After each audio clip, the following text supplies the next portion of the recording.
நம்ம ஆடு செம்மறி மாடு எல்லாமே வயலுக்கு ஓட்டிக்கு வந்துட்டான். இன்றைக்கி நடந்த கூத்து என்னென்னா, மாடு 2 மாடு வந்துருச்சு, 3 மாடு வீட்டில் நின்றுக்கிருச்சு. அதேமாதிரி ஆட்டில் ஒரு 5 ஆடு வந்துக்கிருச்சு, 5 ஆடு வீட்டில் நின்றுக்கிருச்சு. இந்தங்கன படுத்து கிடக்கிற குட்டி, இந்த நிற்கிற குட்டி செவலை, அங்கே ஒரு செவலை குட்டி மேயுது. அது எல்லா குட்டியும் ரிட்டன் வீட்டுக்கு திரும்பி போயிடுச்சுங்க. அது என்ன நினச்சிருச்சிங்கன்னா, இவன் எப்படியும் கொண்டு போய் வெயிலில் மொட்டை வெயிலில் ஒரு தீவனம் இல்லாமல் எல்லாருக்கும் விரட்டி தான் விட போகிறேன்.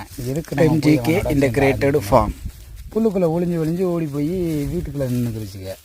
மாடும் அதே மாதிரி ஒரு செவலை மாடு ஒன்று அதே மாதிரி வீட்டில் போய் நின்றுக்கிருச்சு. அங்கே போய் மேயுதுங்க. இந்த மேயுது நம்ம மாடு. அங்கனையே நம்ம வெள்ளை எல்லாமே மேயுது, வெள்ளை செவலை எல்லாமே அங்கனையே பக்கத்தில் மேயுதுங்க. ஆடுக என்னையை சுற்றி என்னமோ வட்டம் போட்டுக்கிட்டு இருக்குங்க. காவு போட்டு மேலே இருக்க நவா குலையை தின்னுட்டு இருக்குங்க. அதிசயமாக நம்ம விட்டு ஆடுகிறாங்க நவா குலையை விரும்பி சாப்பிட்டு